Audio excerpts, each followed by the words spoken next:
Ազգային ժողովի հարգարժան փոխոսնակներ, հարգելի գործընկերներ, պարոն Վարդևանյան, ես ժամանակ առ ժամանակ ձեզ լսելով մի պահ մոռանում եմ ձեր խոսքից ելնելով, որ դուք իրավաբան եք, որտեղ դուք անդադ խոսում եք իրավական որոշակիությունից, փաստերը չխեղաթյուրելու կարևորությունից, բայց նենց հեշտությամբ եք խեղաթյուրում ակնհայտ փաստերը, որ ես անկեղծ ասած որոշել եմ ելույթս հանել։ Բայց դուք հենց սկսեցիք, ես հասկացա, որ մի քանի բան պետք է ասել, որպեսզի առնվազն ձեզ ուղենք։ Առաջինը, որ ասում եք, դուք իշխանության եք եկել, հարգելի գործընկերներ, խնդրում եմ, այդտեղ լռություն, պարոն Գրիգորյան։ Դուք կարծեմ ելույթ ունեք գրանցված, խոսեք։ Երբ որ ասում եք, իշխանության եք եկել այն բանով, թեզով, որ նույն անձը 10 տարուց ավել չի կարող ղեկավարել եւ այլն։ Նախ նման թեզ, նման կարգախոս չի եղել։ Փաստ եւ կեղծիք մեկ, որը որ դուք այստեղից ասեցիք։ Եղել է մի րոպե, խնդրում եմ, փաստերի նկատմամբ մանավանդ դուք որպես փաստաբան, փաստաբան, փաստ։ Խնդրում եմ մի րոպե, պարոն Վարդևանյան։ Հիմա ժանրի կանոններով դուք ինձ չպետք է պատասխանեք։ Ասվել է հետեւյալը, որ մենք չենք կարող թույլ տալ, որ Սերժ Սարգսյանը գնա իր երրորդ ժամկետին։ Դա բոլորովին այլ բան է, որովհետև Հայաստանի սահմանադրությունը սահմանադրական արգելք սահմանում է նախագահի ընտրության համար, նախորդ սահմանադրությունը։ Եվ Սերժ Սարգսյանը սահմանադրությունը, նոր սահմանադրությունը, գործող սահմանադրությունը փոփոխությունների ենթարկելով, որոշեց գնալ երրորդ ժամկետի վարչապետի պաշտոնում։ Ընդ որում դրանից առաջ նա հստակ հայտարարել էր, որ ինքը չի պատրաստվում գնալ եւ չի պատրաստվում հավակնել վարչապետի պաշտոնին։ Երևի այդ նույն ժամանակներն էին, երբ որ դուք աշխատում եք որպես Կարեն Կարապետյանի ավակ օգնական։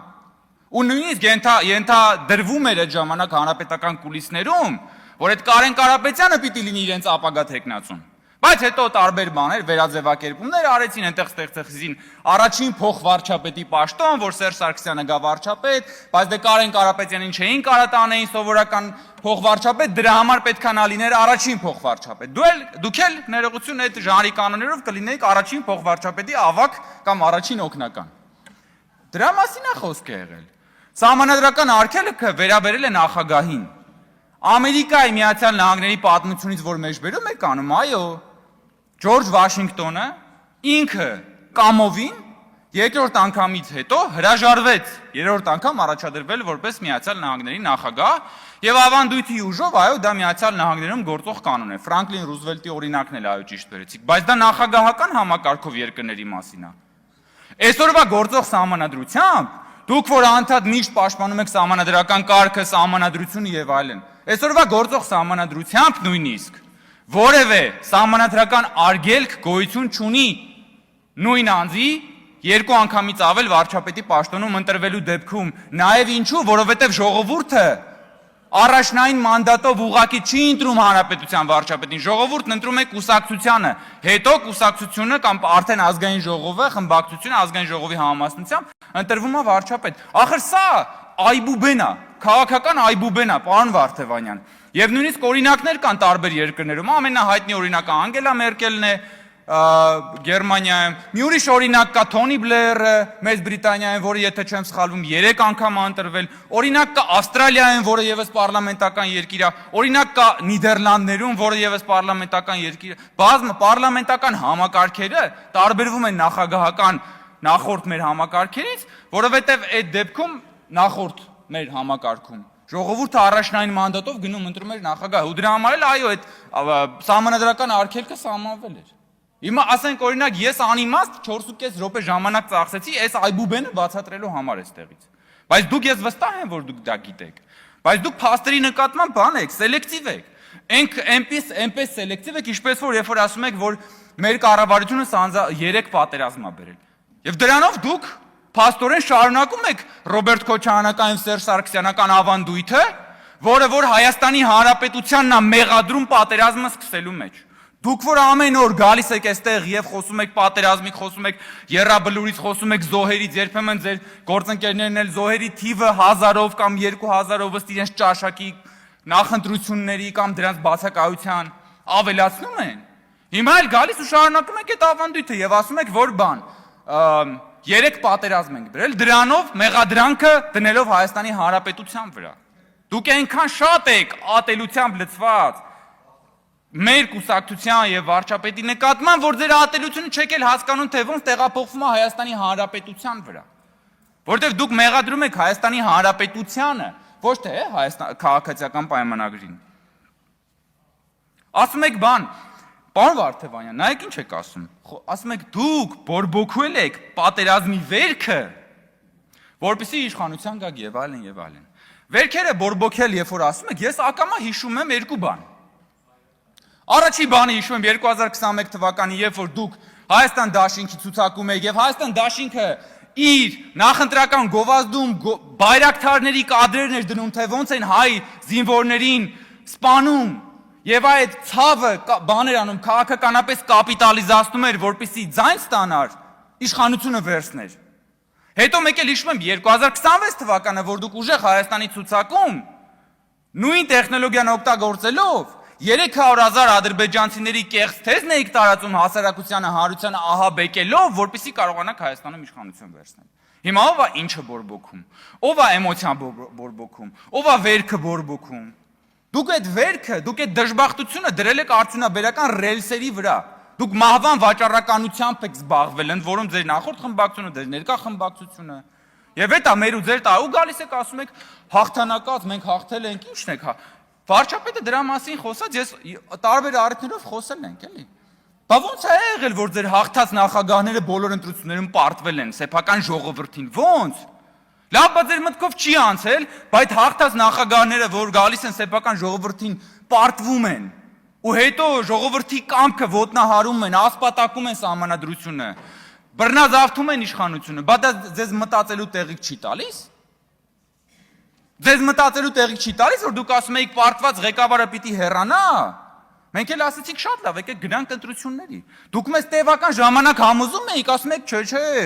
ընտրության պետք չի գնալ։ Թող բանը իմ քայլը խմբակցությունը ընտրի բան, քաղաքական դամբարանից հանել եք մեկին բերել եք, որը ոչ մի կապ չուներ ընտրական process-ի հետ։ Ասում եք, չէ, թող իրան ընտրի։ Քաղաքական նեկրոֆիլիա, հա։ Հետո գնացինք ընտրությունների մասնակցեցինք եւ ժողովուրդը ձեր ասած պարտված իշխանությանը ընտրեց, որովհետեւ ժողովուրդը գիտի ճշմարտությունը։ Դեռ ժողովուրդը գիտի ճշմարտությունը։ Ասում եք, որն է ձեր ձեռքբերումը մեզ նկատի ունելով։ Մեր ձեռքբերումը ասել ենք տարբեր առիթներով։ Մեր ձեռքբերումն է նա, որ մենք Հայաստանը դուրս ենք բերել աշխարհաքաղաքական թակարդի միջից։ Մեր ձեռքբերումն է նա, որ մենք Հայաստանը աշխարհաքաղաքական առևտրի զոհասեղանից վերցրել ենք։ Որ մենք Հայաստանը դարձնում ենք ինքնիշխան պետություն, որն ունի իր շահերը, եւ ինքը գնում է եւ այդ աշխարհաքաղաքական առևտրի մեջ, եթե շատ բան լեզվով ասենք, գնում է եւ ինքն առաջարկում է իր ունեցածը։ Եվ ինքն իր շահերի տեսանկյունից է նայում, եւ չի թելադրվում ինչ-որ մեկի կողմից։ Մեր ձեռքբերումն է նա, որ մենք Հայաստանը ամեն ինչ անում ենք, արել ենք, որ դադարի լինի մարիոնետական պետություն, որի մասին այսօր նաեւ վարչապետը խոսեց։ Այդ դրա մասին է խոսքը։ Ես իրականում այսքան ելույթ չէի ունենալու, որովհետեւ մեծ մասը ինչ որ ասացի, բազմաթիվ անգամներ ասել ենք, բայց ես չեմ կարողանում ամեն անգամ լսել, երբ որ գոնե դուք, պարոն Վարդևանյան, գոնե դուք այդ բանը մի ասեք։ Նախագահ, վարչապետ, 2 ժամկետ, 3 ժամկետ, դրանք այնքան պրիմիտիվ բաներ են քաղաքականության մեջ, որ որոշ այլ գործընկերներ ասեն, հիմա անվանապես չեմ ուզում ասեմ, ես կարող եմ ասեմ, դե լավ, քաղաքական անփորձություն է, չեն կարդացել պարոն Վարդևանյանին կասեն ինքը կպատմի, բայց երբ որ պարոն Վարդևանյանն է գալիս եւ այստեղից այս բաներ խոսում, անհնար է ուղղակի դրա մասին չխոսել եւ չարձանագրել։ Ընդ որում այս թեմայով էլի իմ գործընկերները բան էին արել, արձանագրում արել էին, բայց դուք միևնույն է շարունակում եք համառորեն պնդել, որ այ 14 տարվա ես նորի օրինակները բերեցի Գերմանիայի, Մեծ Բրիտանիայի, Ավստրալիայի, Նիդերլանդների, հիմա այս անուն ազգաններով այդ նախորդ վարչապետների, հիմա այստեղ բան չանեմ, ժամանակը երկար է։ Դուք կարող եք գնալ, փնտրել եւ գտնել, որովհետեւ դա այսօր շատ հայտնի եւ հանրահայտ փաստեր են, որոնց մասին կարելի է տեղեկանալ։ Շնորհակալություն։ Շնորհակալ եմ հարգարժան փոխոսնակ, հարգելի գործընկերներ, հարգելի ընդդիմություն, ձեզ արդեն իսկ քննադատեցին 3 դահլիճը լքելու առնչությամբ, բայց ես կցանկանայի այս հարցին նաև դիտել եւս մի դիտանկյունից 3 օրվա սկզբում, երբ դեռևս վարչապետը ներկայացնում էր կառավարության ծրագիրը, ընդմիջման ժամանակ ձեր խմբակցության ղեկավարը լրագրողների հետ հարց ու պատասխանի ժամանակ մեզ մեղադրեց, թե մենք չունենք բազային բանակցային կարողություններ։ Ասեց, տեսեք, վարչապետը չի ցանկանում եւ քաղաքականությունը վարել, նա ցանկանում է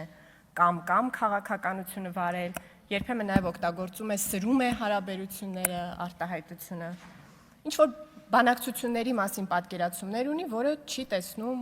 մեր մեջ։ Հետո վերադարձակ դահլիճ եւ ակնհայտ դարձավ, որ այս ամբիոնից մեզնից ցանկացած մեկը կարող է ձեզ ստիպել սկզբում սեղանին խփել, իսկ մի քանի անգամ դա անելուց հետո, քանի որ հասկանում եք, որ կառավարվում եք այստեղ խոսացող մարդու կողմից, հնարավոր է ձեզ պարզապես դահլիճից դուրս հանել։ Ուր են կորչում ձեր բանակցային ունակությունները այդ պահերին։ Ոնց եք պատրաստվում, էլի, դուք օրինակ հանդես եք գալիս, որ տենց ռազմավարական համբերություն ունեք, կարող եք մեծ պետությունների հետ, փոքր պետությունների հետ ավելի լավ բանակցեք, քան մենք։ Բայց մի իրավիճակ է Հայաստանի Հանրապետության ազգային ժողովում եւ հնարավոր է այնպես անել, որ դուք ձեր աթոռից վեր կենաք, գնաք։ Այստեղ կանգնած մարդը կարա այդպիսի բան ձեզ հետ անի։ Բա ո՞նց եք բանակցությունների դուք մասնակցելու այդ պարագայում։ Այստեղ ձեր գործընկերներից մեկն էլ էր ասում, կոճակների տեղը մենք էլ գիտենք եւ այլն։ Հարցը իմանալը չի, հարցը դիմացինին թույլ չտալն է այդ կոճակներին սեղմել։ Հարված ընդունել։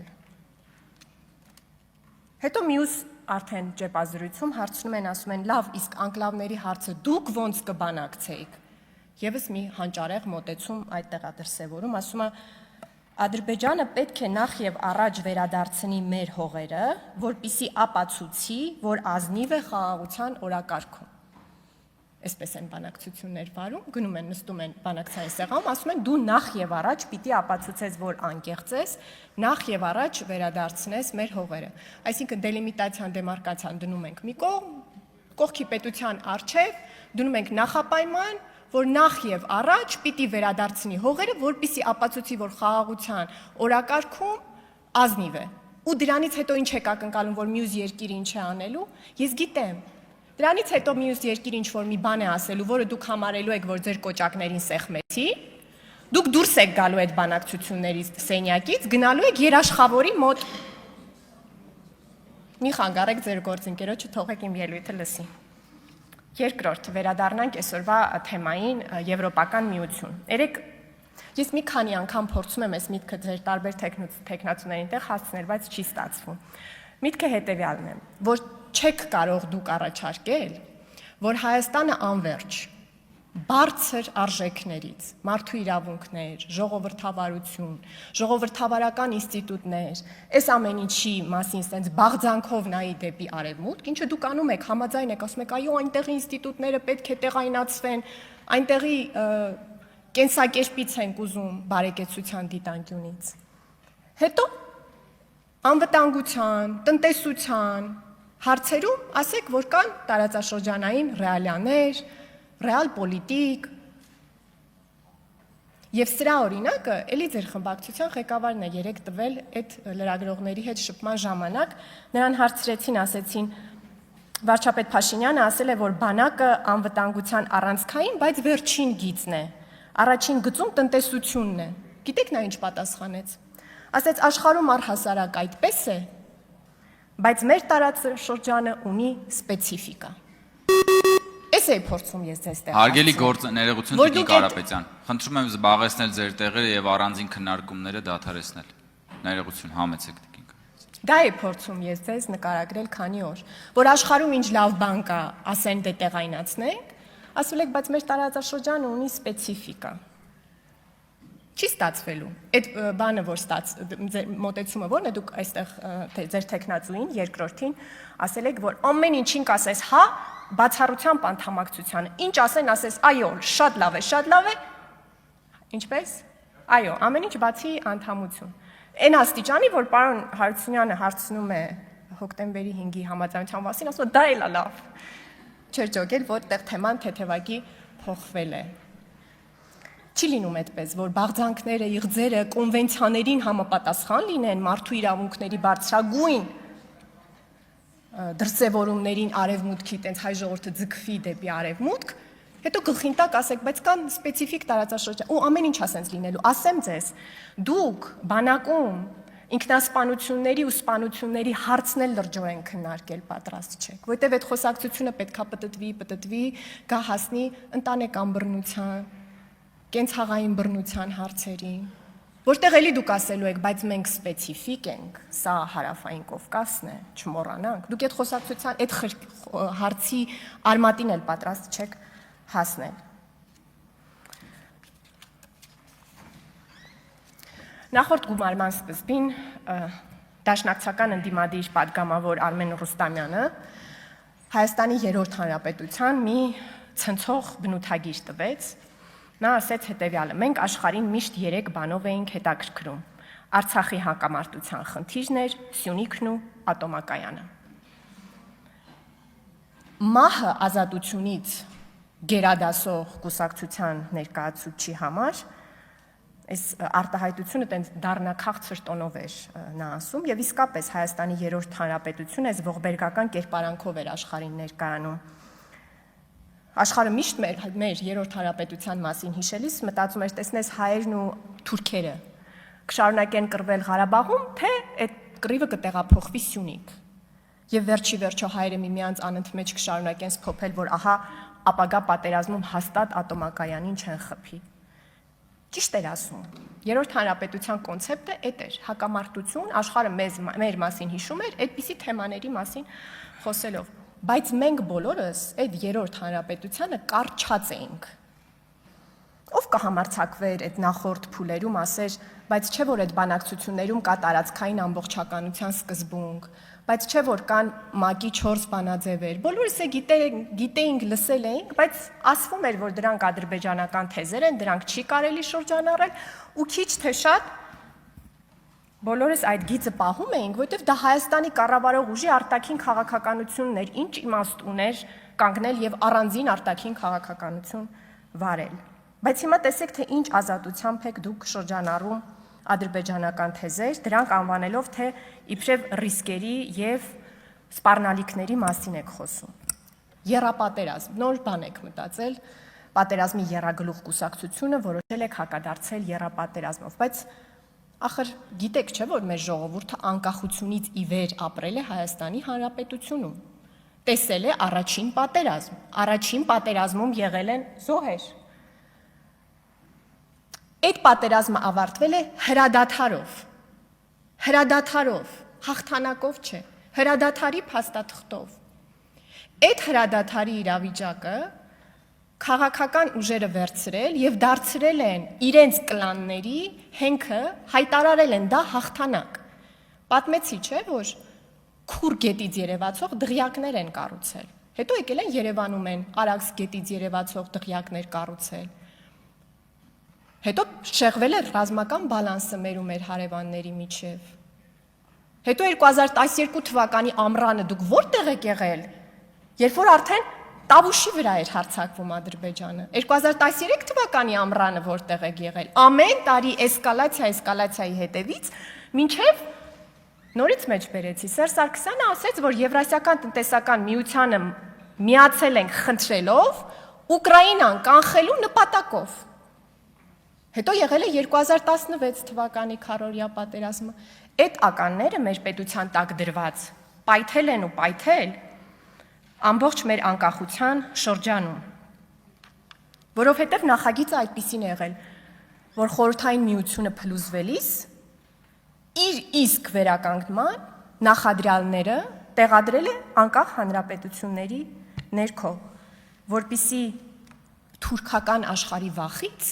այ որ չտարալուծվենք Թուրանի մեջ, մենք վերադառնանք ու փոխարենը տարալուծվենք միութենական պետության մեջ, բայց հրաշք տեղի ունեցավ։ Հայաստանի Հանրապետության ժողովուրդը 2021 թվականին առանց ձայն ծպտուն հանելու լուր բոլորիցը թաքուն գնաց ընտրատեղամաս եւ ձեզ անակնկալ մատուցեց, ասելով, որ չի խենթանալու մեզ պատած արհավիրքից ու Հայաստանի Հանրապետությունը փրկելու է այդ պատմական ճակատագրից։ Շնորհակալ եմ։ Շնորհակալ եմ, հարգելի գործընկերներ, նախ միջև բուն ելույթիս անցնելը, կուզենայի անդրադարձ կատարել նախորդ անգամ արդեն կիսած մնացած մեր զրույցին, Տիկին Ղարամանյան, քանի որ դուք ձեր ելույթով անդրադարձաք ինձ եւ փորձեցիք արժանապատիվ բառի վերաբերյալ բացատրություն տալ, թե ինչու եք դուք դա այդպես կոչում, ես էլ ունեմ իմ տեսակետը այս առումով, նախորդ անգամ գուցեև կիսատ մնաց, բայց այս անգամ փորձեմ վերջին անգամ այն ավելի ամբողջացնել։ Տիկին Ղարամանյան, դուք ասացիք, որ դուք շարունակելու եք այս ամբիոնից կոչել արժանապատիվ հայրենակիցներ, այդպես դիմել մեր հայրենակիցներին, բայց եթե իսկապես փորձեի հավատալ ձեզ, որ դուք իսկապես հարգում եք եւ արժանապատիվ եք համարում Հայաստանի Հանրապետության քաղաքացիներին, վստահաբար այդ քաղաքական թիմում չեք լինի, որովհետեւ իրապես արժանապատիվ քաղաքացի համարողները ոչ թե պետքա փորձեն գնել Հայաստանի Հանրապետության քաղաքացու ձայնը, այլ պետք է ընկալեն այնպես, որ Հայաստանի Հանրապետության քաղաքացին ունի ազատ իր կամքը արտահայտելու հնարավորություն եւ երբեք չի կարելի գին սահմանել Հայաստանի Հանրապետության քաղաքացու ձայնի վերաբերյալ։ Եվ եթե հիշում եք, բավականին շատ իրավապահների մոտ կան ձայնագրություններ եւ մեր հանրությունը դրանց ականատես է եղել, թե ինչպես են ձեր թիմի ներկայացուցիչները, ովքեր ընտրակաշառք են բաժանում Հայաստանի Հանրապետության քաղաքացուն, ինչպիսի բառամթերքով են դիմում Հայաստանի Հանրապետության քաղաքացու հասցեին, ինչպես մարդը 100, այն մեկը 100-անոց է, այն մեկը 150-անոց է։ Պարոն Վարդվանյանը այստեղ չէր, բառամթերքի մասին ենք խոսում, պետքա որ չտեսա, հա, բայ վերև նայեցի, բառամթերքի մասին ենք խոսում, նույնն էլ կարելի է ձեզ ասել բառամթերքը ընտրելուց, եթե հիմա դուք այդ քաղաքական թիմի անդամներ եք, հետևաբար գոնե քաղաքական պատասխանատվության առումով մենք կարող ենք հետևություն անել, որ ընդհանուր առմամբ դուք կիսում եք ձեր կոնտինգենտի, այսպես ասած, կարծիքը, ձեր թիմակիցների կարծիքը։ Իսկ հիմա այն, որ ասում եմ չմոռանանք ինչի համար ենք հավաքվել, այսօր մենք քննարկում ենք եվրոպական ինտեգրման հարցերի մշտական հանձնաժողովի նախագահի թեկնածուին, պարոն Հարությունյան, ես օգտվելով իմ ելույթի հնարավորությունից, քանի որ հարցերս չեմ կարողացել ուղղել ձեզ, այս անգամ փորձեմ հարցերս այսպես ուղղել։ Ուրեմն ձեր կենսագրությունից էլ պարզ դարձավ եւ այլ առհասարակ ես էլ ուսումնասիրել եմ 2021 թվականից դուք հանդիսացել եք դատավորների էթիկայի եւ կարգապահական հարցերի հանձնաժողովի անդամ։ Հենց այդ ժամանակաշրջանում Վենետիկի հանձնաժողովը այդ հանձնաժողովի աշխատանքները համարել է անարդյունավետ։ Կոնկրետ ցիտեմ ինչ է գրված։ Վենետիկի հանձնաժողովը տեղյակ է, որ որոշ եվրոպական իրավակարգերում, հատկապես խորհրդային երկրներում, արդարադատության նախարարի կարգապահական վարույթներ հարուցելու եւ կարգապահական գործերով քննություն իրականացնելու լիազորությունը երբեմն օգտագործվել է դատավորներին ահաբեկելու նպատակով։ Թեպետ նման պնդումներն առայժմ չեն ներկայացվել եւ թեև նախարարի ներգրավվածությունը ներկայումս որոշ զրուցակիցների կողմից դիտվում է որպես դատական կորպորատիվության դեմ պայքարի նպաստող գործիք, երկարաժամկետ հեռանկարվում նախընտրելի կլինի այդ լիազորությունները հանել նախարարից, երբ այլ մեխանիզմները, մասնավորապես էթիկայի եւ կարգապահական հարցերի հանձնաժողովը ապացուցեն իրենց արդյունավետությունը։ Օրինակ որպես բերեմ, դատավորներից մեկի գործը, որը ոչ սթափ վիճակում դատավորին ոչ հարիր պահվածք էր դրսևորել ճանապարհային ոստիկանության աշխատակիցների նկատմամբ։ Եվ ձեր մասնակցությամբ դատավորների էթիկայի եւ կարգապահական հարցերի հանձնաժողով մերժել էր վարույթ հարուցել այդ դատավորի նկատմամբ։ Իսկ հիմա հարցերս։ Արդյոք ճիշտ է, որ դուք տվյալ դատավորի մոտ քննվող գործ եք ունեցել որպես փաստաբան եւ դա ազդեցություն է ունեցել ձեր դիրքորոշման վրա։ Երկրորդ հարցը.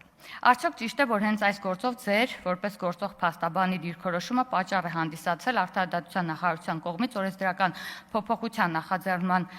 նախաձեռնությամբ հանդես գալ, որով որ սահմանափակվել է նահատական ներկայացություն իրականացող փաստաբանների, դատավորի էթիկայի եւ կարգապահական հարցերի հանձնաժողովի դատավոր չհանդիսացող անդամ ընտրվելու համար։ Եվ երրորդ հարցը. ինչպես եք վերաբերվում այն հանգամանքին, որ եվրոպական կարևորագույն կառույցներից մեկը Վենետիկի հանձնաժողովը ըստ էության անարդյունավետ է գնահատել ձեր տարիներ շարունակ մասնակցությամբ գործող դատավորների էթիկայի եւ կարգապահական հարցերի հանձնաժողովի գործունեությունը։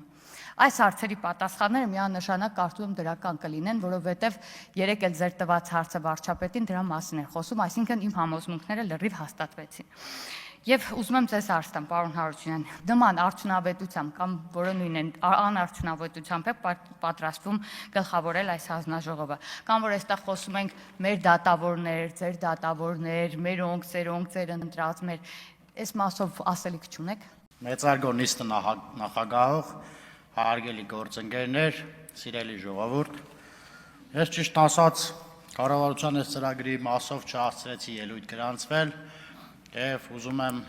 իմ հայրենակիցներին մի բան ասել։ Սիրելի հայրենակիցներ, սա կառավարության ծրագիրն է Հայաստանի Հանրապետության գերբով և դրոշով։ Այս գրքի մեջ այնքան լավ բաներ կա գրած, ձեր ու ձեր կյանքի բարելավման հետ կապված, դպրոցների շինարարություն, մանկապարտեզների շինարարություն, ճանապարհների, ջրամբարների, չգիտեմ, ջրագծերի, մի խոսքով ձեր կյանքը ավելի հեշտացնելու բավականին մեծ ծրագիր, նաև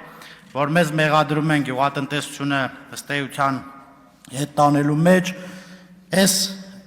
այստեղ գրված մի հետաքրքիր բան կա գյուղատնտեսության մասին, մենք գրել ենք, որ մենք ձեռք ենք բերելու շուրջ 3000 միավոր գյուղատնտեսական տեխնիկա, սիրելի հայրենակիցներ, շուրջ 3000 գյուղատնտեսական տեխնիկա, տարեկան 1500 հեկտար ինտենսիվ այգիներ, շուրջ 8000 հեկտար հողատարածքներում ներդրվելու է ջրախնայող համակարգեր։ Մի խոսքով, շատ հետաքրքիր լավ բաներ։ Այս ծրագրին այսօր ընդդիմությունը դեմ քվեարկեց։ Ես ինչ եմ ուզում ասել։ Տեսեք, սիրելի հայրենակիցներ,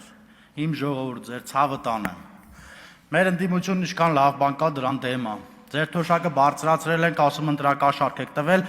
այսինքն ինչա դուրս գալիս, մենք սրանից հələ 5 տարի ու դրանց հետո էլի ենք ավելացնելու, էլ տես պարբերաբար ավելացնելու ենք, ու դա համարվի ընտրակաշառք, դու դրան համաձայն եք, թե չէ։ Այստեղից ասում ենք դպրոց ենք սարքել, ասում են դպրոց սարքելը վատ է, ասում ենք մանկապարտեզ ենք սարքել վատ է, ասում ենք ճանապարհներ ենք սարքել, ասում են դե ճանապարհը անորակ եք սարքել, նորից փող եք վճարել, որ նորից սարքեն, հարգելի ընդդիմադիր գործընկերներ, մենք ոչ մի գումար չենք վճարում ասֆալտապատումը վերականգնելու համար, դա նրանք 5 տարի երաշխիքի մեջ են եւ եթե ինչ-որ խնդիր լինում է, կառուցապատող ինքը ըստ էության բերում եւ նորից վերականգնում է, այստեղ խոսվեց Երևան-Սևան ավտոճանապարհի հատվածի մասին, դա ուղիղ երաշխիքի մեջ է, որը պետք է կառուցապատողը գա եւ նորից կառուցի։ Հարգելի գործընկերներ, սիրելի ժողովուրդ, ստեղ ասում են, չգիտեմ, մեր գործընկերներից ընդդիմությանով էր, ասում է տների վարձերը թանկել է։ Հարգելի դիմադիրներ, վարձով տուն տվող կամ վարձով տարած տվողը դու եք, ու մենք չենք։ Ու ես վարձով տարած չունեմ որ տամ։ Դուք եք վարձով տարածները տալու, մի թանկացրեք։ Հələ որ դու չթանկացնեք, տնանք ով է թանկացնելու, Ժորժ ջան։ Ինչի մասին ենք մենք խոսում։ Ասում է բանը։ Ասում է, որ արտահանումները փակվել է ու տնտեսության վրա դա ազդելու է եւ այլն։ Հարգելի գործընկերներ, այդ արտահանման փակող երկիրը կամ երկրների ղեկավարները ձեր կամ ձեր ղեկավարների ընկերներն են, իմ ընկերները չեն, որ ես հեռախոս վերցեմ, զանգեմ, ասեմ բացեք։ Դու պետք է անեք, հիմա թող ժողովուրդը որոշի, մենք ենք այնց արել, որ այդ ճանապարհները փակվի, թե դուք, թող միա ժողովուրդը նստի, մեր նիստերը լսի, մեր ելույթները լսի ու վերլուծություն անի։ Հարգելի գործընկերներ, խնդրում եմ լռություն։ Այստեղ ասում է տնտեսական ակտիվությունը կնվազի, եթե այս կամ այն երկրները միասին չպատերազմեն, բա հետո ոնց է կանելու։ Սիրելի գործընկերներ, ընկերներ, ասում ենք տնտեսական 7% աճ, ապահովում ենք։ Հիմա ասել ենք պլյուս դրան պլյուս 6% տնտեսական աճ։ Ապահովելու ենք, մենք ենք իշխանությունը, մենք ենք քաղաքական պատասխանատվությունը վերցնելու։ Դու հիմա եկեք ասում եք, որ քերին կինը լներ, մորքուր կլներ, հա, օքեյ։ Այստեղ պարոն Վարդևանյանն ասում է, գիտեք ինչ կա, դիմումա ժողովրդին ասում է, այստեղ սահմանադրական դատարանի որոշումը խախտվում, չգիտեմ, դու պետք է ընտրեիք մեր տեխնացուին եւ այլն։ Երևի պարոն Վարդևանյանն իր դատական այդ բանն էլ ամենայն արգանքով իր հանձի նկատմամբ երևի իր դատեն էլ է տենց անում, որ իր պաշտպանյանների կեսը արդեն դատված են։ Սիրելի հայրենակիցներ, հարգելի գործընկերներ, ես պատերազմի եռագլուխ կուսակցություն այս դրույթին ավելացնում եմ Հայաստանի դեմ մղվող տնտեսական պատերազմի եռագլուխ կուսակցություն, որտեղ հիմա ըստ էության պատերազմ են մղում Հայաստանի տնտեսության զարգացման դեմ։ Ինչ հնարավոր է անում են։ Օտարերկրյա միջամտությունից սկսած մինչև իրենց ձեռքի ունեցած գործիքակազմով։ Ասում է, այստեղից մեր դիմությունն ասում է, ինչի համար պետք է ավելացվի կամ չգիտեմ, ՊՊՑ աշխատակիցները ինչի համար պետք է լինեն ազգային ժողովում, ուզում եմ հիշեցնել, որ Հայաստանի Հանրապետության ազգային ժողովում սպանվել է ազգային ժողովի նախագահը, վարչապետը եւ այլ պաշտոնյաներ, ովքեր Հայաստանի Հանրապետության եւ Հայաստանի անկախության համար մեծ գործ էին արել։ Հիմա ասում եմ կորտեժները, անվտանգության աշխատակիցները, Ժորժ ջան, մարդ կա իրանից ոչ մի բան չի ներկայացնում, թիկնապա, հարյուրատ թիկնապով է ֆռում։ Ասում են պետական պաշտոնյաներ պետք է մի հատ անվտանգության աշխատակից չունենան, ընդ որում առանցքային դեր ունեցող պետական պաշտոնյաների մասին է խոսքը։ Հո մեր մասին չէ։ Մենք առանց թիկնապայի էլ նորմալ է։ Հա, ասում է Արևան Վրաստանը եւ Հայաստանը ասենց օրինակներ են բերում, ուզում եմ որպես ֆինանսավարկային եւ բյուջետային մշտական գործող հանձնաժողովի անդամ ուզում եմ ասել, սիրելի հայրենակիցներ, տեսեք Արևան Վրաստանի անշարժ գույքի գնային առաջարկը եւ տեսեք Հայաստանի Հանրապետության անշարժ գույքի գնային առաջարկը։ Այսինքն եթե մեր տնտեսությունն ավելի վատնա չէ, մեր հարևանն է, ինչի համար է մեր անշարժ գույքը ավելի թանկ չէ իրենց, այսինքն ինչի համար է մեր երկիրն ավելի գրավիչ կամ տրանսպորտային միջոցները տեսել եք, այն երկրում էլ, մեր երկրում էլ, եկեք դուրս գանք քաղաք, այսօր այն առաջ տաքսիներ կային, Opel մակնիշի մեքենա, հիմա այդ բոլորը փոխարինվել էլեկտրական մեքենայով, երեք մի քանի օր առաջ ընկեր եկել դրսից, ձեր սիրելի երկրից, ասում էր, ցավտան, մենք էլ ավտո ենք առա եկել ենք, ստե ուզում ենք զարմացնենք, ասի չէ, դրանից Երևանում տաքսի ենք քշում։ Չէ, Ռուսաստանից։ Ասում է բանա։ Սիրելի հայրենակիցներ, օրինակ ուզում եմ այն մարդիկ, ովքեր հիփոթեկով բնակարան են ձեռք բերել Երևանում կամ հարակից մարզերում, ուզում եմ իրենց ասել, թող իրենք նստեն իրենց տուն ու մտածեն։ Մի քանի տարի առաջ, օրինակ 18 թվից առաջ, իրենք կմտածեին երբևիցե, որ երիտասարդ ընտանիք լինելով կարող են ունենալ իրենց սեփական տունը, սեփական անկյունը։ Ընդ որում եկամտը արդել հետ վերադարձնենք իրանց։ Ես վստահ եմ, որ այդ մարդիկ չէին էլ մտածի այդ մասին։ Ասում է բանա, դուք պարակտում եք մտցնում եկեղեցի եւ ժողովրդի մեջ։ Սիրելի գործընկերներ, Հարգելի մի րոպե պարոն Գրիգորյան, հարգելի գործընկերներ, Ուժեղ Հայաստան խմբակցության, խնդրում եմ լրություն պահպանել եւ լսել գործընկերոջը։ Այդ ձեր օքեյ որ եթե դու եք տենց ասում ձեր ընկերը, ասել է ուրիշ բան չասեմ։ Իր հանրարարականով Հայաստանի Հանրապետության հայ երեխուն Ռուսաստանի Դաշնությունում կենունք չարեց ոմն տերտեր։ Ասել է, որ գիտեք, իշկա, եթե դուք քաղաքացիական պայմանագիր կուսակցությանն եք համակրում, ես չեմ կարող կնքել երեխային։ Հաջորդ օրը մուսուլմանի կնքեց։ Ես ասում եմ փաստերով եւ այդ փաստերն անփոփոխ են, որտեվ կա նաև տեսաձայնագրություն այս մասին։ Այդ այն տերտերն էր, որ ասում էր ինձ պետք է պահեն թագավորի նման։ Դրա խելքն էլ այդքան է։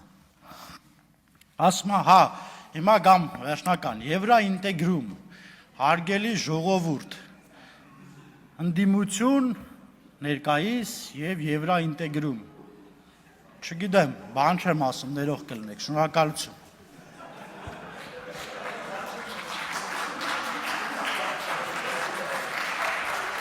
Շնորհակալություն։ Տեսակ պարոն Գրիգորյան, ընդդիմությունն էլ ձեր հետ ամբողջությամբ համաձայն է։ Շնորհակալություն, հարգելի փոխնախագահներ, հարգելի գործընկերներ։ Ես էլ եմ ուզում հանել ելույթս, բայց պարոն Վարդևանյանը դա թույլ չտվեց եւ ուզում եմ անդրադառնալ իր ելույթին։ Իմ մոտ տպավորություն է,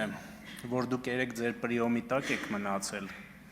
Ընդ որում այդ պրիոմը համակարգված չէր հայտնի կենտրոններից եւ ձեր փորձագետներից եւ հիմա ուզում եք դրա տեղը հանել,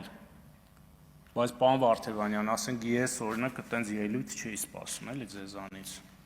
Ընդհանրապես չէի սպասում այդպես ելույթ, որովհետև նախ հարգելի գործընկերներ,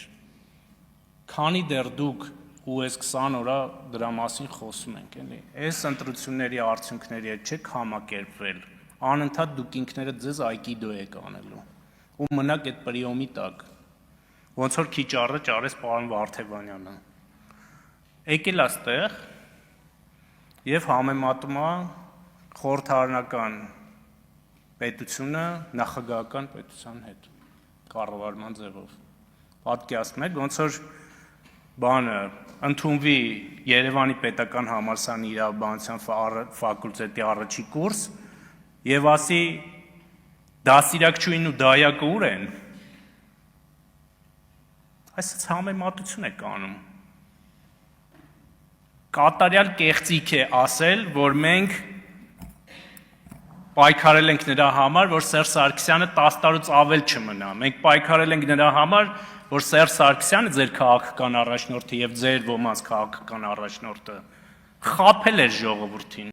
ստել էր ժողովրդին։ Սահմանադրությունը նաեւ ձեր օգնության, որտեղ դուք էլ եք այդ ժամանակ արդեն իշխանության, փոխում եք այնց, որ ինքը շարունակեր մնալ երկրի ղեկավար։ Այդ դրա դեմ էր պայքարը։ Խորհրդարանական կառավարման ձևի դեմ պայքար մենք չենք տարել։ Եվ ինչպես պարոն Կոնջորյանը արդարացիորեն նշեց, ժողովուրդը մանդատը չի տալիս կոնկրետ մարդու, ժողովուրդը մանդատը տալիս է քաղաքական ուժի, որը առաջադրում է վարչապետի թեկնածու։ Այս 20 օրվա մեջ կարծեմ 1 թե 2 անգամ այդ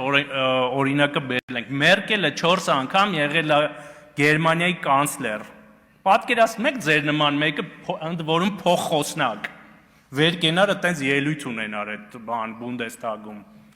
Չէին ասի, ասում ենք ընտրել փոխխոսնակ ընդդիմությունից։ Միանշանակ կասեին։ Ու հետո սահմանադրական դատարանի որոշումն եք մեջ բերում, ասում եք դուք պարտավոր եք մեզ ընտրել, չէ մենք պարտավոր չենք ձեզ ընտրել։ Որտեղ որ պարտավորը լինենք ձեզ ընտրելու, այս Եվրոինտեգրման հանձնաժողովի նախագահ կարող ընտրենք մեկին, որը կարող պատերազմ մի քանի երկիր դրա արդյունքում մեզ հայտարարեր իր այցերից հետո։ Եվ իշխանությունը եւ ցանկացած падգամավոր իր ընտրության համար պատասխանատվություն է կրում եւ որևէ մեկը չի կարող գա ասել դու պարտավոր ես ընտրել, չէ, ես պարտավոր չեմ, ես առաջնային մանդատ ունեմ, ես ունեմ մանդատ եւ ես եմ որոշում ում եմ ընտրում կամ ում չեմ ընտրում, պարոն Վարդևանյան։ Եվ եթե 1-2 նման ելույթ դուք ունենայիք, ամենայն հավանականությամբ ձեզ էլ չէի ընտրի։ Որովհետեւ դուք ակնհայտ կեղծում եք ստեղից իրողությունները եւ մեզ բաներ եք վերագրում, որը ընդհանրապես կապ չունի մեզ հետ։ Այդ մոտարապես այն է, էլի, բանը, դուք պարտավոր եք ընտրել, դուք ընտրեք մեզ, ամույն բուձին բալը վծը։ Չէ, մենք ձեզ այտենց հաճույք չենք պատճառի, պարոն Վարդևանյան։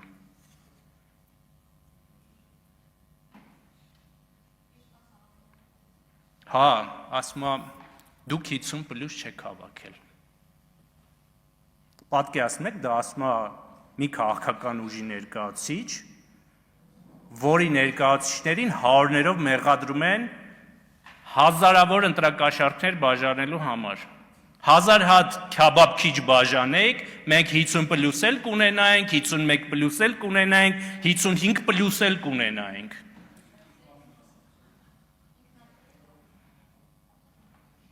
Համակերպվեք մեր օրենքների հետ, սա խորհրդարանական հանրապետություն է, այդ խորհրդարանական հանրապետությունը ունի օրենքներ, կանոններ, որով ուժը, որը հավաքում է X ձայն, որը գրված է օրենքով, միանձնյա ձևավորում է կառավարություն, համակերպվեք, չհամակերպվեք, ձեր պրոբլեմն է։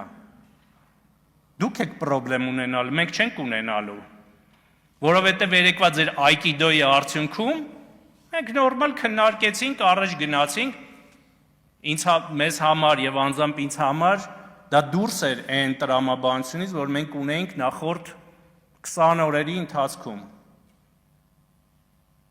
Բայց ինչպես իմ գործընկերները ասեցին, մենք այդ վիճակում էլ ենք կոմֆորտ, շատ չէ, բայց կոմֆորտ ենք, կգնանք առաջ, բայց լավ չենք գնա առաջ։ Որովհետեւ ընդդիմությունը պետքա եւ իշխանությունը եւ ընդդիմությունը պետքա ադեկվատ լինեն իրար։ Եվ քանի ժամանակ ունեմ պարոն Կարապետյանի 3 պառակտումներից խոսում։ Ասում է պառակտում համար 1 Սփյուռք։ Պատկերացնում եք, երբեք մենք սենց իրավիճակ չենք ունեցել ոնց որ այս ընտրություններին։ Սփյուռքին էլ ներգրավեցին այս բանի մեջ, արատավոր երևույթների մեջ։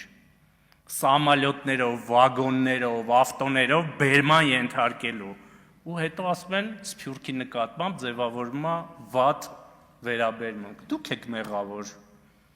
Դուք չեք բերել այն մեկին, որ ասեց, ես քվեարկում եմ ժամի 7-ին ծվրվեմ ստեղից, որտեղ ոնց որ խառնելու են ստե վիճակը։ Դուք չեք բերել։ Ո՞վ էր բերել այդ մարդուն։ Բա էլ ոնց է Սփյուռքի նկատմամբ, ընդ որում կոնկրետ երկրների Սփյուռքերի նկատմամբ վերաբերմունքը լինում։ Բայց դրա մասին չեք մտածում, որ ասում եք կառավարության այս ծրագիրը պառակտում է մտցնում Սփյուռքի հետ։ Դուք ձեր գործողություններով եք պառակտում մտցնում Սփյուռքի մեջ։ Մի հատ էլ այնտեղ կա ֆրակցիա նստած, որի մի քանի հոգին Ֆրանսիայում Միացյալ Նահանգներում, պարոն Եղյանը դրան անդրադարձավ, բայց դրանք են պառակտիչները։ Մենք Սփյուռքի հետ խնդրեմ չունենք։ Եվ Սփյուռքի հետ կապված ես առաջիկայում մի ելույթ եմ ունենալու, դրան ավելի մանրամասն կանդրադառնամ։ Որպեսզի այդ դմդմփոցները չլինի, վարչապետի նույն օրինակով կգնամ Գարեգին Բ. Կտրիչ Ներսիսյան տարբերակով եւ ասում եք պառակտում 2 եկեղեցի։ Մի հատ ձեզ բան եմ ուզում հիշեցնել։ Ուրեմն եկեղեցու պետը 2020 թվականի պատերազմից հետո ձեր հետ միասին այս բանով խմբով վերակենում ասում է, այս իշխանությունը եւ վարչապետը պետք է հեռանա։ Okay, խառը վիճակ է քաղաքական, դրան չեն կանրադառնում,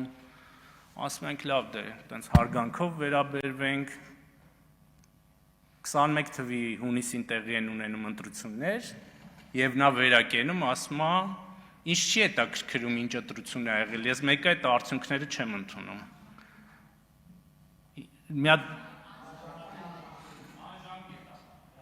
Հա, անժամկետային պահանջը հրաժարականի։ Ավելի լավ պառակտիչ են Վազգեն Գալստանյաններով, բաներով, որ շարժումներ էր անում, ասում էր ես կապ չունեմ, բայց շատ հստակ ինֆորմացիա կար ներսից, թե որոնց էր ինքը այդ ամեն ինչը խրախուսում։ Ավելի մեծ պառակտիչ քան նա, կա այսօր մեր մեջ։ Ի նկատի ունեմ Հայաստանի Հանրապետությունում։ Դժվար թե գտնենք, որը համաձայն է վարչապետի հետ, հոգևոր կյանքի հետ ունի 0 առնչություններ։ Մի անգամ հետը հանդիպել եմ, բացի շինարարությունից ուրիշ բանից չի խոսացել։ Մի անգամ 5 ժամ հետը խոսել եմ։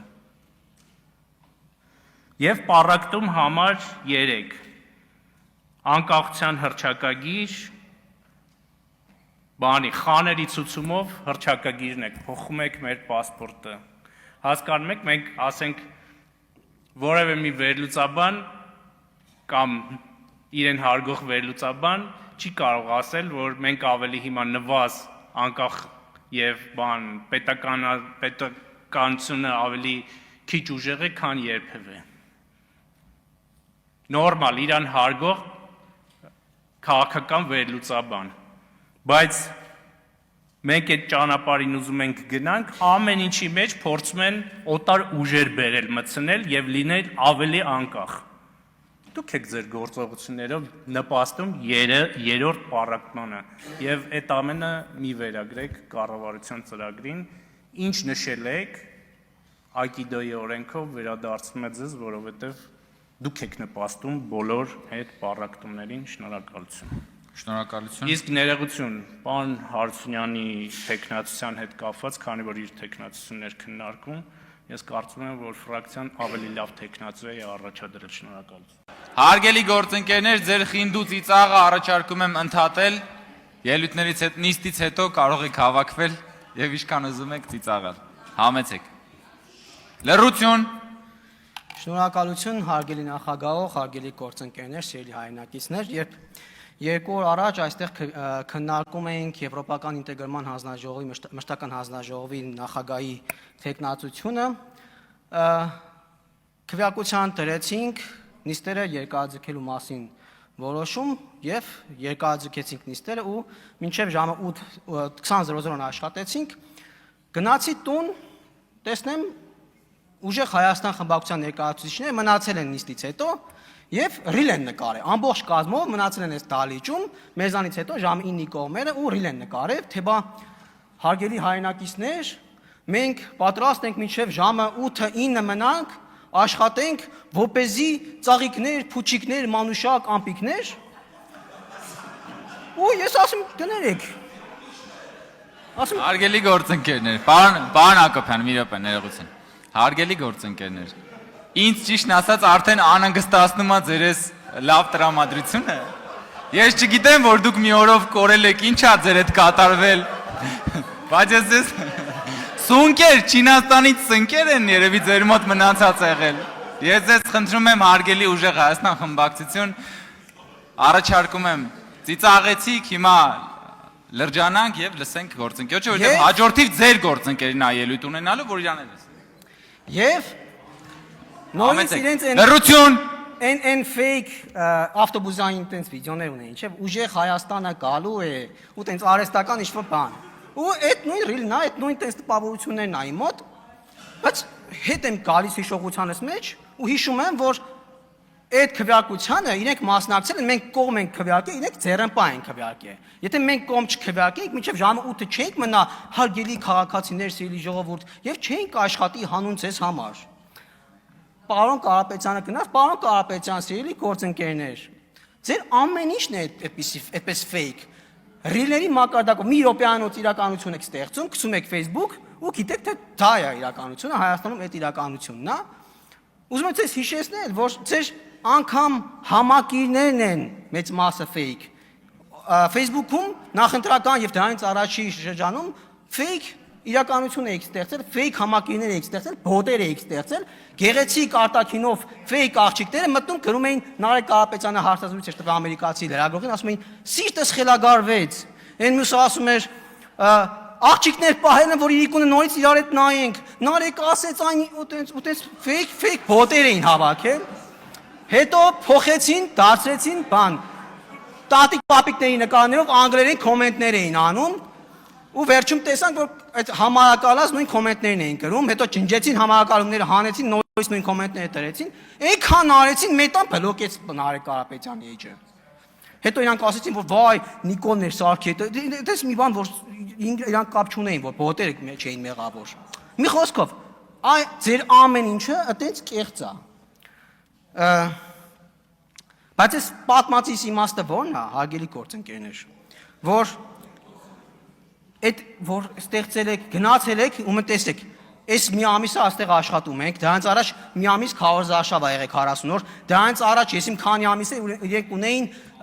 էլի ժամանակ, որպեսզի ինչ-որ բաներ մտածեին, չեն կարողացել եւ պատերազմի երագլուխ կուսակցության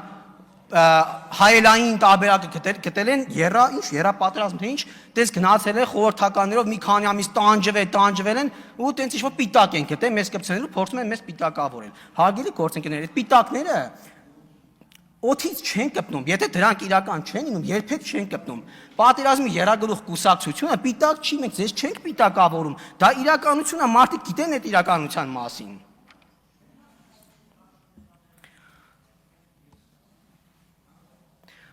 Մարդիկ գիտեն, որ ձեր նպատակը խաղաղության գործընթացը տապալելն է։ Մարդիկ գիտեն, որ ձեր նպատակը, ձեր ստեղ գտնվելու նպատակը թրիպը չեղարկելն է։ Բայց հարգելի գործընկերներ, ես վատ նորություն ունեմ, չի ստացվելու, որովհետև այն ժամանակ, երբ որ մեր շարքերից բազմաթիվ մարդիկ խաղաղության գործընթացի կողմնակիցներ էին 2018-ից էլ առաջ, այդ ժամանակին մեզ պիտակավորում ասում էիք պարտվողականները, մասոնականները Այունով զավթված հողը, երբեք գրաված հողը, ազատագրած հողը երբեք չի կարելի հետ տալ։ Այնքան էի կարել, որ 7 շրջանները, որոնք բոլոր ղեկավարները ճանաչել են ադրբեջանական, անվանել եք ազատագրած տարածքներ, ազատագրած հայրենիք, ու երբ որ Սերժ Սարգսյանը մի անգամ փոշմանեց, արդեն հասկացել էր ինչա կատարվում, ստիպված էր, ոչ թե հասկացել էր, ստիպված էր գնալ փողզիջումների, հերավ ասեց Աղդամը իմ հայրենիքը չի եղել, սաղ ընդդիմությունը, սաղ ժողովուրդը դուրս եկավ իր դեմ, ինքը ընկավ իր սարքած փոսը, իր դրած թակարդը։ Ինչու՞, որովհետև 20 տարի մեզ պատմել էիք, որ ոչ մի փող զիջում, ես ինչ եք խոսում, դա պատվողականություն է, չի կարելի զիջել եւ այլն, մենք է հավատացել ենք, մենք ինչ իմանանք Ղարաբաղի թեմատիկայով 7 հոգի թե 6 հոգի գիտեին մանրամասները տիրապետում էին ամբողջությամբ ու ոչ մեկ մնացած սաղ պրոպագանդայի տակ էին։ Հիմա հետո ասում էին դու գիտեիր ինչու փողզիջումների չգնացիր, այլ պատուհաս։ Այս մյուս գործընկերներն 2019 թվականին դեղին քարտերի ակցիա էին կազմակերպել։ 2019 թվականին դեռ ոչ մի խոսակցություն չկա Ղարաբաղի մասին, դուրս էին եկել օպերայում դեղին քարտերի ակցիա էին անում, ասում ենք, ես ինչ ա եղել, եք ակցիան, ասում ա, դե զգուշացնում ենք, բան չի եղել, բայց զգուշացնում ենք, որ հանգարց բան, փողզիջումների չգնաս, հանգարց չզիջես։ Բայց գիտեք դրան ինչ էր նախորդել, պետք է առևտրային գաղտնիք բացեն։ Ես աշխատում էի մատուցող ու այս Ռոբերտ Քոչարյանը իր 2 ամիս կալանքից հետո վերադարձել է Ազատության մեջ ու հավաքել է իր այդ PR թիմին։ Դե ինչ գիտեն, մատուցողների մոտ ամեն ինչ խոսում են, ոնց որ տաքսիստների մոտ, վարսավիրների մոտ։ Ու խոսում է, քննարկում է, այդ իր PR-չիկներին Վիկտոր Սողոմոնյանն է, բանն է, տենց մի քանի հոգով, ընդ որում իր ավագ որդին Սեդրակ Քոչարյանն էր նաև իր հետ։ Ասում է, դե դաշնակներին ակտիվացրեք։ Ու հələ չի եղել տեղին քարտերի ակցիան, էլի։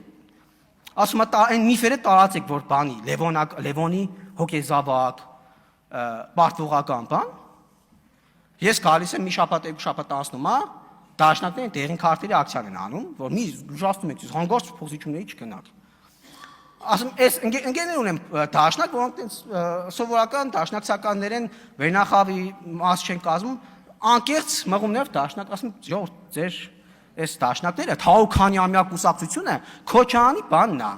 մունետիկն են։ Ինչ ասում է անում են, ասում Քոչարյանն է հրահանգել, որ ելնեք տեղին քարտերի ակցիա անեք։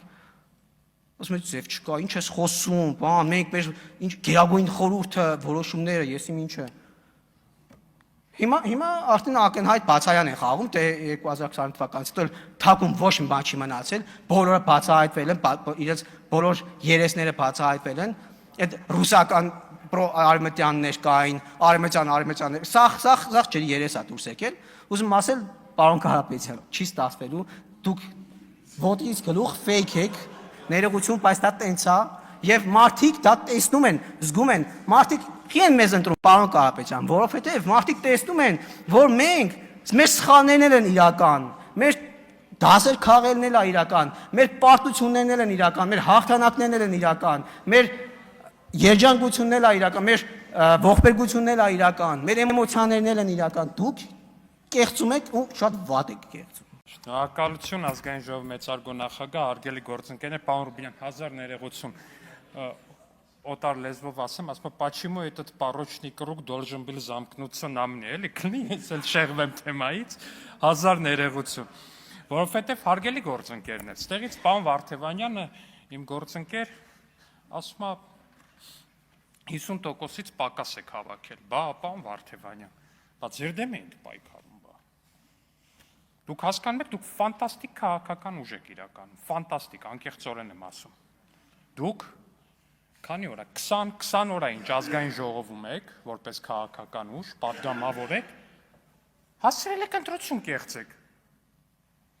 Հասցրել եք այս դահլիճում մի 2 ժամ առաջ ընտրություն կեղծեք։ Տիկին Մարիաննա Ղահրամանյանը քվեարկել է ուրիշի փոխարեն։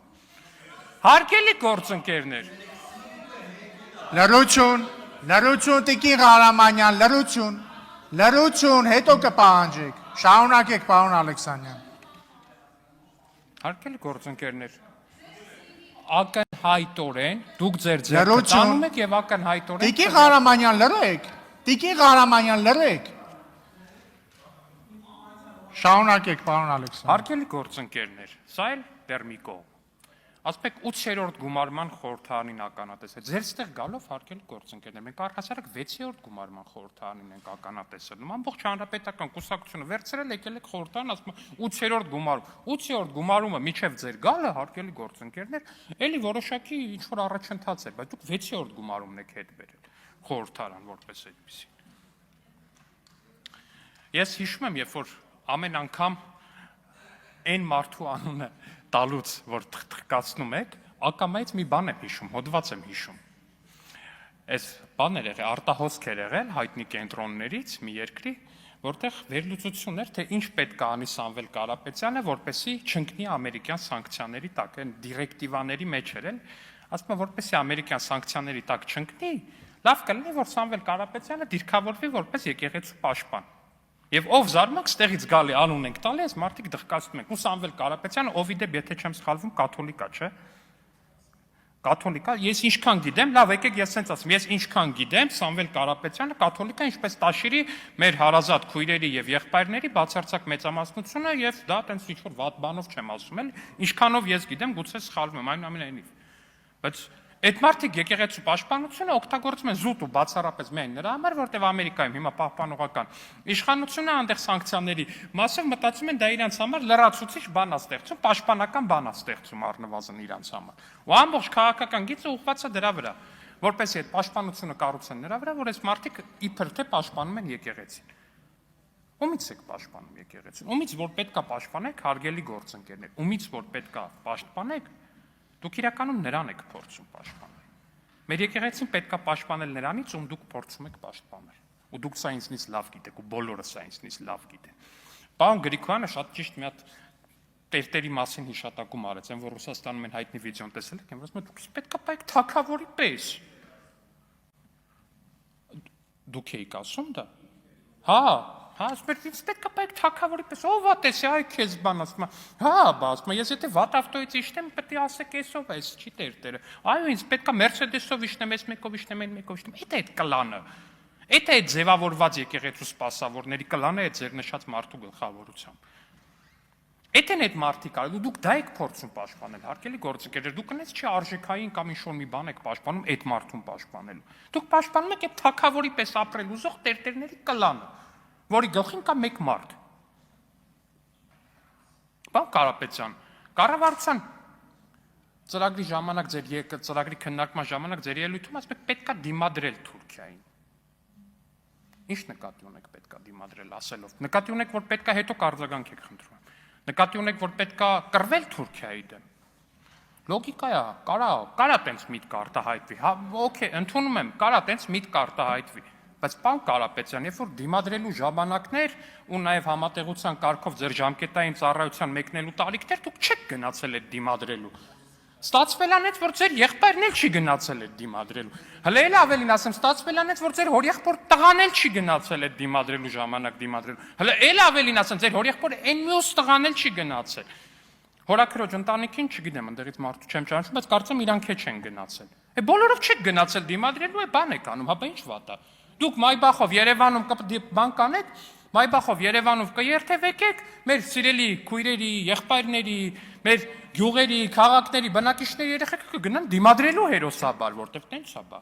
Բա ռամիկների գործը դիմադրելն է, հարգելի ռամիկներ, ինչպես ուզում են մեզ համոզել մյուսները, մեր մեծապատիվ ընդդիմադիր գործընկերների գործն էլ Երևանում Մայբախով շրջելն է, բա դիմադրությունը տենց բան է, բա գիտեք հեշտ բան է դիմադրելը, ժողովուրդ ջան, հեշտ բան չի դիմադրելը, տենց բան է դիմադրելը։ Բայց պատերազմների մասին որ խոսում եք, որ այդ դիմադրության մասին խոսում եք, որ այդ արճակատմանը, որը որ տանում եք, բա ձեր կարծիքով այդ ում արյան հաշվին այդ ամեն ինչ տեղի ունենում։ Հասկանում եք, մի բան է, երբ որ մարդը ինքը skin in the game այդ Թալեբի բերած տերմինով, ինքը իր կաշին դրած է այդ խաղի մեջ, հա ինքը առաջնագծում է։ Ու ինքը ասում է, այո, մենք պետքա գնանք կռվենք։ Իր հետ ես կարամ համաձայն չլնեմ, հասկանում եք, բայց ես արժեքային դիսոնանս չեմ ունենա իր այդ առնվազն այն տեսանկյունից, որ այդ մարդը ուրիշների կյանքի ու արյան հաշվով չի ասում այդ ինչ որ ասում է։ Այդ մարդը այդ ուրիշների կյանքի հաշվով չի ասում, իր առաջինը իր կյանքի հաշվով է դա ասում։ Ու երբ որ վարչապետի արտահայտություններն եք ստեղից մեջ, բն վարչապետի ու ձեր տարբերությունը գիտեք որն է։ Շատ դեպքերում ձեր արտահայտությունները հա ինչ-որ առումով նման են վարչապետի միջև 20 թիվը արած հայտարարություններին, բայց տարբերությունը գիտեք որն է, որ երբ որ պատերազմ էր, վարչապետի որդին այդ պատերազմի առաջնագծում էր ժողովուրդ ջան։ Էդ է տարբերությունը։ Էդ է տարբերությունը։ Դուք առաջնորդը չեք ձեր կուսակցության, պարոն Մնացականյան։ Հանրապետականում էլ առաջնորդը չէիք։ Վարչապետի որդին առաջնագծում էր։ Էդ է ձեր տարբերությունը։ Դուք ուզում եք, որ դուք շարունակեք ձեր ցոփ ու շվայտ կյանքը, մյուսները երեխեքը գնան դիմադրելու, դիմադրեք, այնքան դիմադրեք, որ լավ է։ Ասում եմ դիմադրեք, բայց խնդիրը գիտեք որն է։ Ամբողջ խնդիր, դուք ինչին եք ուզում դիմադրեք։ Թուրքիայի հետ հարաբերությունների կարգավորմանը։ Հարաբերությունների կարգավորմանը դիմադրում։ Շատ լավ։ Բայց ինչի եք դիմադրում հարաբերությունների կարգավորմանը։ Մի բարձ պատճառով, որտեղ իրականում այնտեղ, որտեղ որ իրականում պետքա դիմադրեք, այդտեղ չեք կարեցել դիմադրեք։ Ընդհանրապես չեք կարեցել դիմադրել ու եկել եք Հայաստան զբաղվել եք քաղաքական գործունեությամբ, չեք դիմադրել։ Չեք ասել, որ չէ մենք մեր երկրի վրա sense բան չենք անելու։ Չեք ասել sense բան։ Որտեղ որ պետքա իրականում դիմադրեիք, որտեղ որ պետքա ասեիք, չէ չի լինի։ Չեք արել այդ։ Ու եկել եք Հայաստան, ու եկել եք Հայաստանի դեմ այդ ամեն ինչը անելու։ Ֆեյքերից եք խոսում, Մարկել Գորգի, լուրջ եք ֆեյքերից խոսում, հա։ Լուրջ եք խոսում ֆեյքերից։ Մինչև հիմա այդ բաները կա, ակաունտումս որ մտնեմ այդ ձեր բաները, ինչ անում են։ Ռուս, բելարուս, ուկրաինացի աղջիկերքի տարբեր բաներից քաշած նկարներով են ֆեյքերը, որ մտնում գրում են, ինչպես ես հանդգնում դու Նարեկի մասին խոսել, բան, տես բաներ էին գրում այդ աղջիկը։ Պարոն Կարապետ, անկեղծ էլի, ասենք, ես անկեղծորեն բան եմ ասում, հարգելի գործընկերներ, ես կամաչեի, որ ինչ որ մեկը տենց ֆեյք բաներով ինձ պաշտպաներ։ Անկեղծորեն բան եմ ասում, ես կամաչեի, եթե ինչ որ տենց ֆեյք ֆերմա երբևէ ինձ պաշտպաներ։ Ամոթից գետինը կմտնեի, լուրջ եմ ասում, պարոն Կարապետ։ Անկեղծորեն բան եմ ձեզ ասում։ Խայտարակություններ ուղղակի, որտեղ մտնում էին բանը ջարդած հայերենով, ChatGPT-ով թարգմանած հայերենով բաներ էր գնում։ Բա կեցե Սամվել Կարապետյանը, մեր հզոր առաջնորդ բան, ինչ որ sense բաներ էր, մարդկանց կողմից, որոնք որ բան են։ Ակնհայտ fake են։ Google search-ը իր տալի նկարները կամ AI-ով էր սարքած ակնհայտորեն կամ VKontakte-ի ինչ որ մեկի բանից էր, ակաունտից քաշած նկարներ էր ընդամենը։ Բստեղից ամենաֆանտաստիկը խմբակցության անունից ելույթ ունեցավ տիկին Արեգա Հովսեփյանը, պատմելու մեզ այն մասին, որ Ռոբերտ Քոչյանը ակազիվեցի հերոս է, հարգելի գործընկերներ, եւ նրան բռնել չի կարել։ Բա պարոն Կարապետյան, մենք չէիք ասում էլի կապ չունենք Քոչյանի հետ, կամ նրան վարչապետ չէինք ընտրելու։ Հիմա անդիմություն եք sense սինխրոն աշխատում եք իրար կպած նույն գծի մեջ, բախի պետք է, եթե հանկարծ մեծամասնություն ստանայիք այդ ընտրակաշառքներով բանով, այտենց չանեիք։ Բախի պետք է չանեիք, օրինակ ուզում եմ հասկանամ տրամաբանությունը որն է, եթե որպես ընդդիմություն ինչ-որ մեկի հետ գործակցում ես, գալիս ես նրան պաշտպանում ես, ակնհայտորեն էլ պետք է անես։ Քոչյանի ձերբակալության մասով մի բան ասեմ, հիշում եմ, այս նույն ամբիոնից իմ տեխնացությունն էր քննարկվում որպես փոխխոսնակ, պարոն Քոչարյանն ու տիկին Աննա Գրիգորյանն ինձ ասում էին, բա եթե տենց է Քոչյանը խի նստած չի։ Բա թող նստի Քոչարյանը, հիշում եք այդ նիստը։ Հիմա էլ նստել է, ասում են, բախի է նստել է, ժողովուրդ ջան, կողմնորոշվեք, ձեր ցավը տանեմ։ Հա, հելա չի էլ նստել, հիվանդանոց է գնացել։ Կողմնորոշվեք, այտենց չի լինում։ Եվ ամենակարևորը վերադառնալով եվրոպական ինտեգրման հարցերի մշտական հանձնաժողովին, ես եւս այն կարծիքին եմ, որ տեխնացուն ավելի լավ տեխնացու է, քան նախորդ տեխնացուն էր։ Շնորհակալություն։ Հարգելի գործընկերներ, պարոն Ղազարյան, ես պետք է անկեղծ լինեմ, դուք մի փոքր ինձ նյարդայնացնում եք։ Ինչի շատ տարօրինակ է, որ միայն այսօր եք նյարդայնացնում եւ միայն այսօր եմ ես դրա մասին ասում, բայց խնդրում եմ դադարեցրեք դա։